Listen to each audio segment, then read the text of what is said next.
Good morning, everyone. This is the Morning Blitz Sports Talk Radio. I am your host, AJ, on the Hardcore Sports Network. I hope everyone's having a great day. I'm having a great one myself. And this is episode 2 of the Morning Blitz. So, as we go and we continue to talk this, I'm going to have to do a little, the Teddy Bridgewater saga continues for more juicy info. And let's put it up. So, Teddy Bridgewater goes on to X to explain the whole situation, saying that the Florida Athletics, I think the ones that oversee all the high school football in Florida, was not the one that has put an actual investigation out. And he is claiming that someone within the school politicking himself to out Teddy Bridgewater as the head coach to take his spot as head coach at the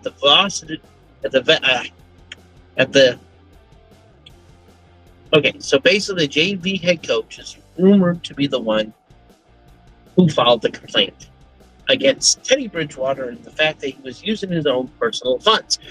Teddy Bridgewater also made it very clear that he has ultimately reported to the state that he had to use his personal funds to Uber, pay for meals, therapy, and such to his athletes during his time as a head coach last season, which ultimately led to a state championship. So, all this is someone who is mad at Teddy Bridgewater because that one lone season he goes and leads him to a championship. What pettiness is going on, ladies and gentlemen? What pettiness is going on that a grown-ass man couldn't? And once again, this is good morning there, Mitch. Could not, and I'm going to say this with almost all due respect comment here, without me trying to be an ass, because I'm notoriously, oh my lord. And this is the way I feel about this. You go, you do this. You make a whole situation and you get a man in trouble because you are mad. You are pissed off. You are furious that he led the high school. You didn't get the head coaching job for the varsity. So, and the best part is, he was trying to hire one of his boys. Which his boys was Teddy Bridgewater's one of his boys, his friends, was not having it with the JV head coach. So once again, that leads to a whole situation, which made this a whole lot more uglier than what it should be. So with that being said, the Teddy Bridgewater still continues. I'm still advocating that Teddy Bridgewater not only keeps his job. Oh, and by the way, he's not even an employee of the high school. He's volunteered to be the head coach of that football program. He volunteered. He's not even getting paid, remind you. He's a volunteer head coach. So the suspension, and he even said it, you cannot suspend someone who is not an employee of the high school. He said it in his exit thing, and I may be misstruing some information, but if I am, I apologize. But that's what's essentially happening in hindsight. And I'm going to continue to follow this because I think this is absolutely ridiculous. So we're going to move on to a little bit of more interesting news. Let's go and talk about Sauce Gardner becoming the highest paid defensive back of the New York Jets. Or did he get? Yeah. So he just signed a new contract with the New York Jets, making him the highest paid quarterback in NFL history at this current time. On top of that, the Kansas City Chiefs signed Trey Smith to a 4-year contract, making him the highest paid guard in the NFL as well currently of this video. Also, Shamir Stewart, the second round pick of the Cincinnati Bengals, who's been holding out due to verbiage in the contract, has officially reported back Texas A&M for practice. With close to sources within his own party, he is looking into going back to school by trying to get a special waiver for NCAA to go back to play college football and re-enter the 2026 NFL draft if the Bengals do not meet his demands of changing the verbiage in his contract. That is not surprising. We are talking about the most cheapest organization in NFL history. On top of that, they are the lowest value team in NFL history. They are poverty level. It's not even funny. The fact that they even think they have any leverage to abuse a rookie the way they're trying to do in these contract negotiations solidifies why I do not like the Cincinnati Bengals. Not just because I'm a Baltimore Ravens fan, but the fact that they are nothing but trash. Mike Brown is insulting his father's legacy.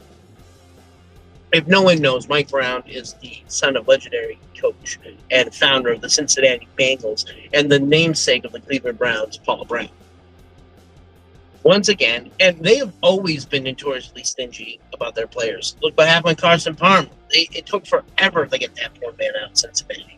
And they have always been such a piss-poor ran organization going way back to when Paul Brown was even owner. And that's a sad thing to say. Now, let's divert a little bit more and let's get deeper into these conversations. Let's go to Major League Baseball. The 95th All-Star Game happened last night. I guess, can't remember because I don't have my notes, unfortunately, but I guess, 6-6 or something split like that. Also, there's a potential looming lockout that could potentially happen in December for Major League Baseball. If there's another lockout, that means bad things for Major League Baseball coming up. They're also talking about expansion, which has been on the table for quite a while now, with the Orlando Dreamers ownership group really pushing for a Major League Baseball team. So has Nashville and Raleigh, North Carolina. Raleigh, North Carolina would be the third highest capacity population expansion team to join the Major League Baseball if they ever get approved. On top of that, you also have the Portland, Oregon organization, and also Utah really pushing to get a Major League Baseball. The rumors of Montreal Expos coming back have essentially dwindled. There has been no noise about that lately, which is prompting that the chances of seeing the Expos come back to Montreal as a zero chance opportunity. Also, the WNBA has a continuous labor dispute between the current CBA and their future. They want to distance themselves from the NBA. Now, I don't know if you guys know this, but the NBA has essentially been fronting and paying the bill for the WNBA since its inception. They want to distance themselves because they are doing great with their viewership now, revenues on the come in, sponsorships coming in, and they're sick and tired of getting paid at a lower level than their male counterparts. Okay, so I think I said this in a comment on Facebook, and I'm going to say this right now. If WNBA thinks they could have survived without the NBA, then why didn't they distance themselves after the folding of the original Portland Fire, Miami? So I can list Cleveland Rockers. I can list so many teams that folded because the financial burden of being a professional sports team, and the fact that if it wasn't for the NBA, WNBA would not continue to exist. With that being said, they are stupid if they think they can walk away from the NBA and be successful as they are currently right now, just because they have Caitlin now, Indiana Fever, who is playing it up, and Angel Reese, who looks like Sid from fucking Ice Age, doesn't mean you're going to change anything. So, that's my take. The NHL, like I said before, they expanded their schedule to 84, found in their new salary cap will prohibit player contracts to go over 7 years, meaning this is the end of an era when it was when sorry. End of the era of the 10-year, 13-year contracts, 20-year contracts that were existent in NHL at the point. So once that kicks in, that changes everything dramatically for the NHL. Another news, we go to Canadian football, eh? The Calgary Stampeders leave the West Division, and Montreal Alouettes take on the Argonauts. Montreal is the heavy favorite to win the East, as the West Division is completely open. Whoever is commenting, thank you very much. I am doing good. I am currently driving back to my house. So once I get to my house, I can set this back up. I don't know if I'm going to switch to my laptop or not. Probably not. But I will go with my laptop and grab my notes to finish every other updates. I'm doing this all by memory right now, so please bear with me. Also, Jake Paul versus Tom. Is it Tommy Ferry? I don't know. I could be mistaken, but I think that's what it is. That is starting to fire it up as a rematch in that possible boxing match again, which is, believe it or not, I think surprisingly interesting to know that they're even talking about a rematch. Am I a fan of Jake Paul as a boxer? No, I think it's just an attraction situation. And the fact that it has brought eyes back to professional boxing is a bittersweet moment, I guess, for boxing fans. I like boxing when it was like Iron Mike pummeling people in people's ears. Like, now we're going to the sideshow era of professional boxing, which I'm not a fan of. I prefer pure sports being pure sports. Like, if football started to become a little cartoony, I maybe wouldn't want to be following football as much either, because it would fall in that category, like almost like a WWE shit. And I love professional wrestling. I own a professional wrestling function, but I don't want to blur the lines between actual sport and scripted situation, which is why I'm not a fan of Jake Paul and his nonsense in professional boxing. Does it give us some good sound clips and all that? Yes. Yes, it does. 100%. The European League of Football, which is equivalent to what NFL Europe used to be. They have about, 14, 16 teams right now. They're going in there in their 5th or 6th season. And they're already, teams are losing faith in the leaders of the league with their structure and the way they have not been transparent about their revenue shares between streaming, sponsorships, and the lack of money for weaker franchises that are struggling on financial note. So that being said, currently right now, the European Football Association was created. So essentially, you know how the NFL has the NFLPA? Well, the European League of Football has their own version of it called EFA. So the EFA is pushing for the ELF to change their business structure to better suit teams on a lesser struggling financial note, to help teams spread the revenue equally and give the league a chance to survive. I have watched the European League of Football when I have been able to watch it, and I like the product. They got Jack Del Rio, he's the head coach of the Paris Musketeers. You have Jim Tomask, whatever his pronunciation is, I can't pronounce. He at one point was the head coach of the 49ers for a short period of time. He was also head coach in the original NFL Europe as well.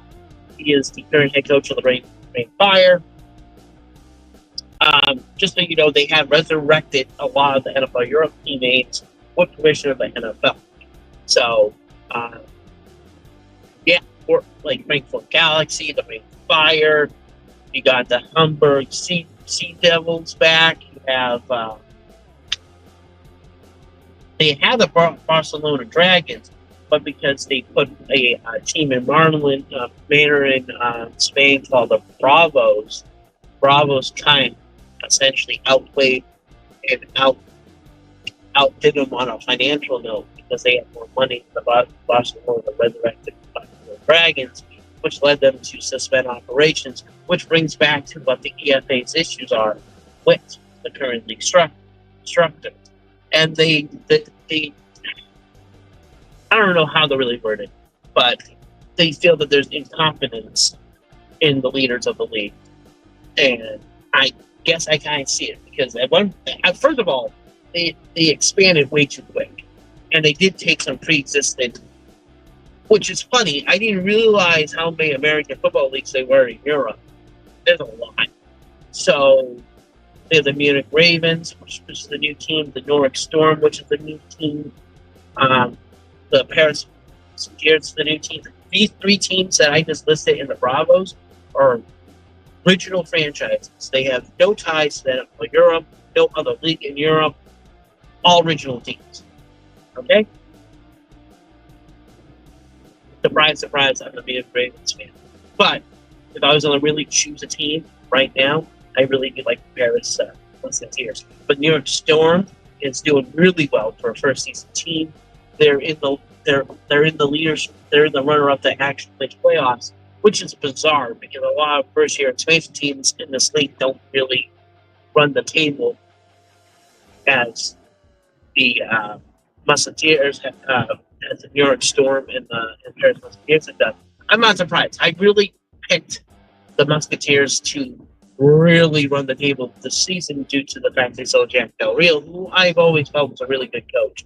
I just felt that he got the raw end of the deal when it came to he was coaching the Raiders. He was always a good coach when he coached Jacksonville, and I feel that the Paris Musketeers is kind of a couple of pieces away from potentially winning it all, if not go deep and have a deep layoff this season in the first year under Jack Del Rio. You're probably like, why am I covering this league? You're like, listen, I cover all sports, all sport leagues. Well, almost every sport. I don't cover cricket. I don't cover the weird thing that curling. I don't cover that. I don't cover. You will very, very rarely ever see me talk about soccer or European football. Those are the sports I don't know much about. I'll give you like updates and news about it, but you're not going to hear much from me on that note. I do talk once in a while about MMA and combat sports of some sort, but that's about when I have to do it. I personally prefer not to. I like hockey. I think the NHL. Now they're at 32 teams. I still think that the expansion of 84 games is nonsense, but that's just my personal opinion. I do like lacrosse. I like professional lacrosse. I like the Boston Cannons. There's not much news on that, or even indoor lacrosse, which is the national lacrosse. I do like indoor football league, which indoor football league is the predecessor. I feel it's to be fair, I'm a big fan of football league. And the original indoor football league. The rebound nets and all that shit. I am a diehard original AFL. I do not like. I'm just gonna make it very clear. I was not a big fan of the IFL. I thought the IFL was.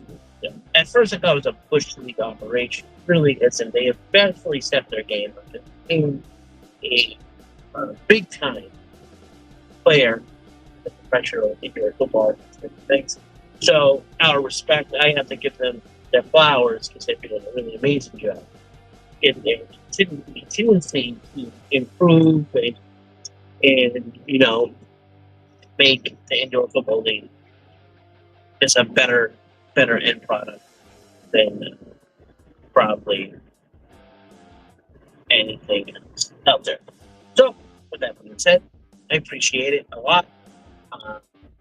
and appreciate their hard efforts to continuously grow the competitiveness of said sport. If it wasn't for them, I'm pretty sure we wouldn't have been indoor football right now. And Arena Football 1, it was a they tried to bring back the Arena Football League. That was a scam situation, and the fact that Jeff Fisher managed to make something out of shit is, power to him. I had never seen anyone in my life, try to pick up a abysmal situation on a professional and whatever level that Jeff Fisher has managed to do with the Arena Football League debacle when they did try to. Listen, I love all incarnations of the Arena Football League. The last one, which ended miserably bad, with a game at the American. I don't remember. I don't remember what it was called. The American Dream Mall.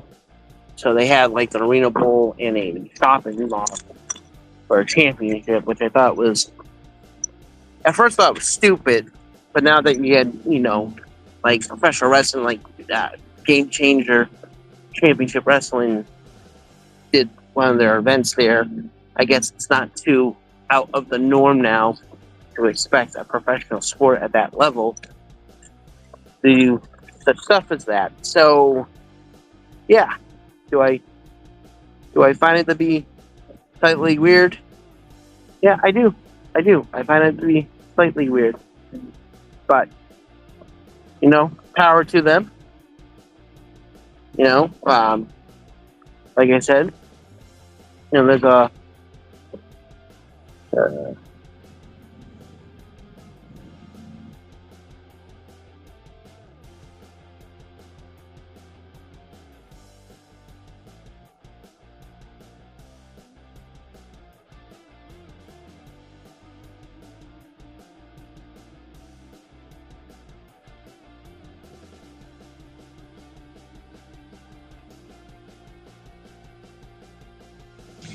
Hey, sorry about that, guys. I accidentally hit the wrong button.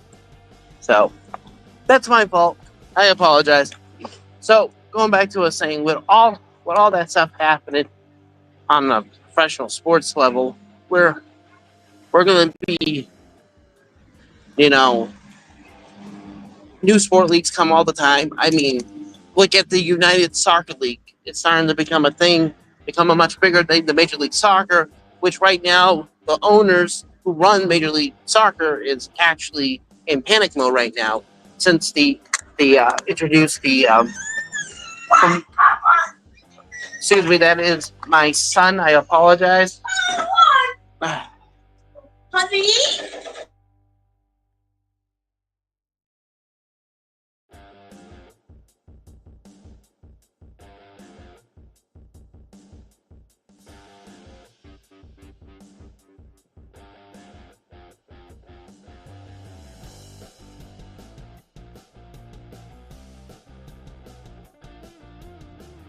I'm sorry about that, guys. Real quick, I had to. Oh no.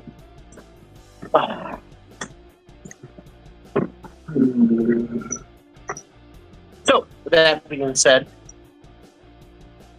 we have to think of the aspect of all sports and how sports are ran. That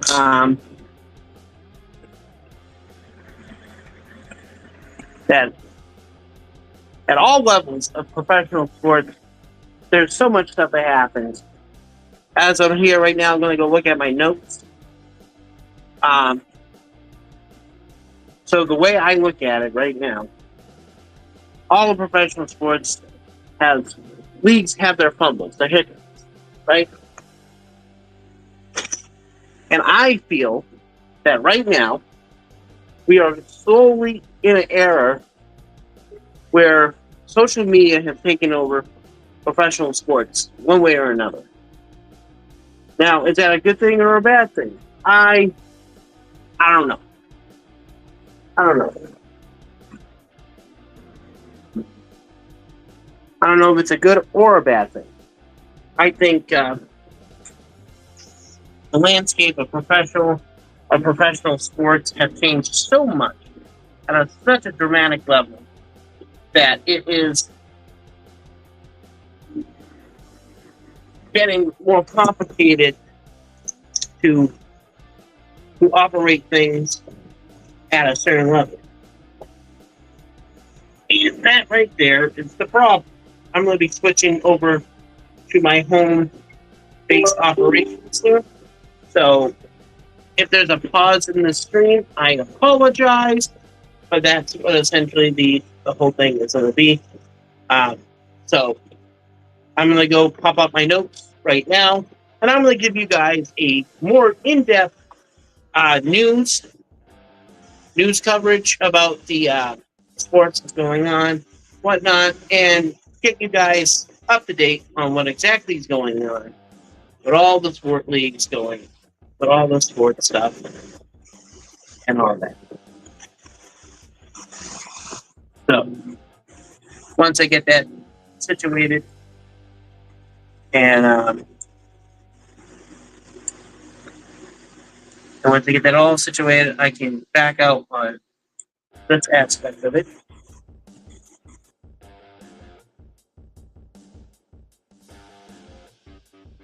And now I'm here. So here I am on the morning, like I said, the morning Blitz. No, I cannot. I can see your text fine. Emmy, Alex. So,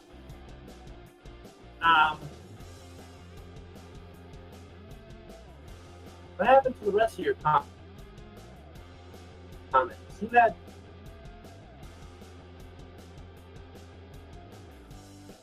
Okay, but.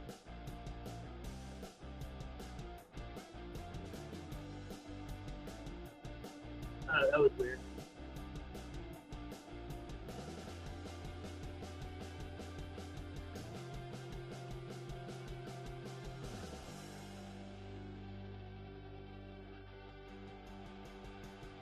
I'm having connection issues, but.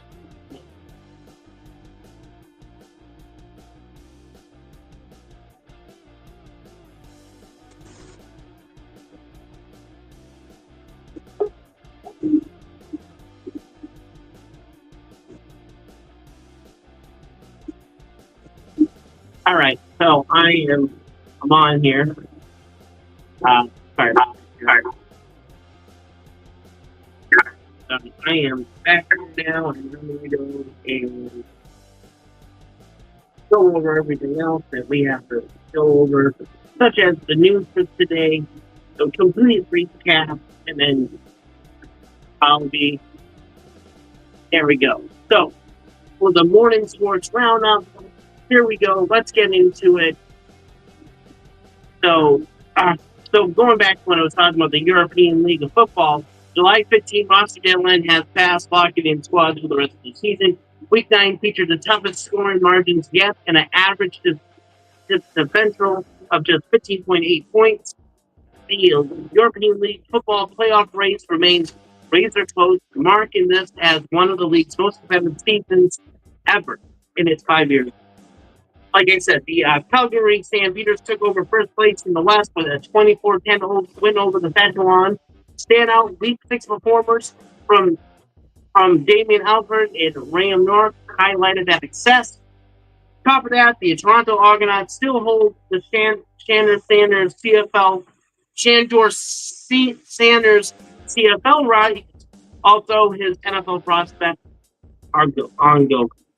Week 7 starts tonight. Set the usual injury and performance reports ahead of the next match.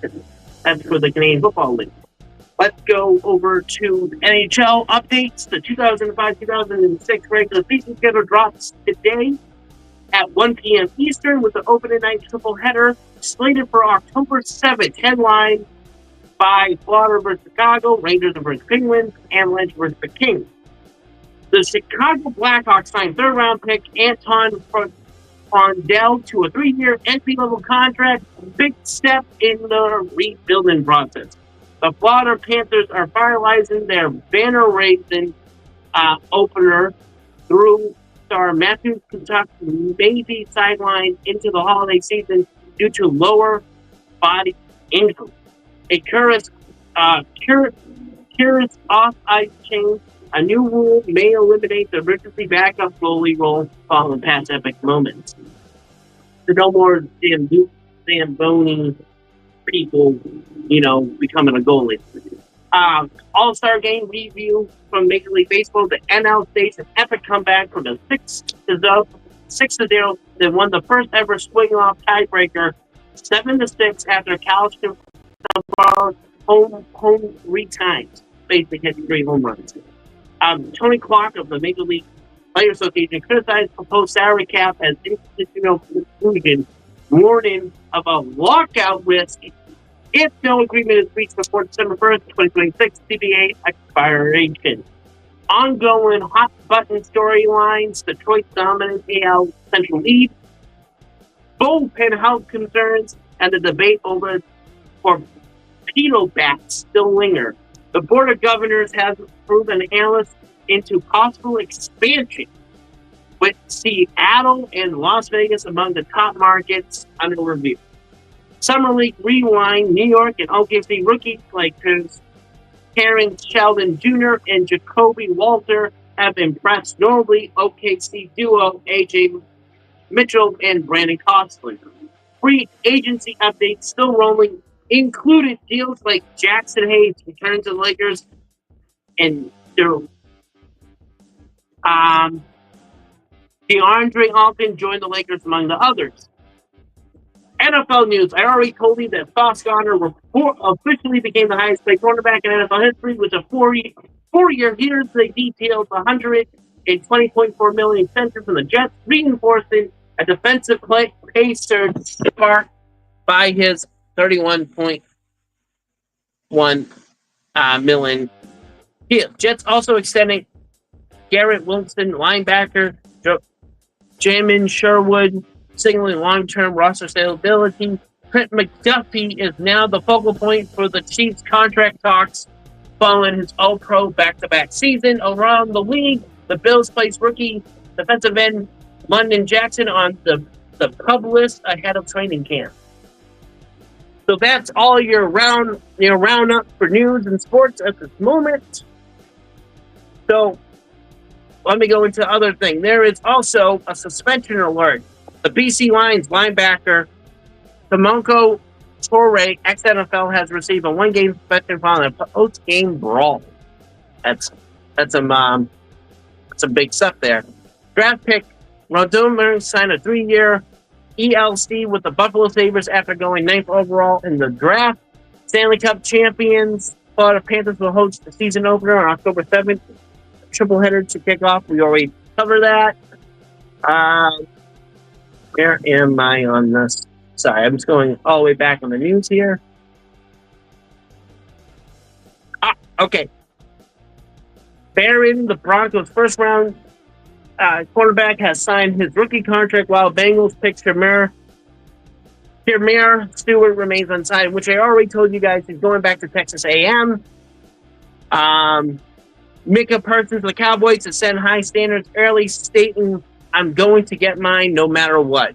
The NFL rolling out a new coaching headsets for the 2025 season, aiming to upgrade sideline communication. Let's see. Oh, here it is. The WNBA labor tension rise.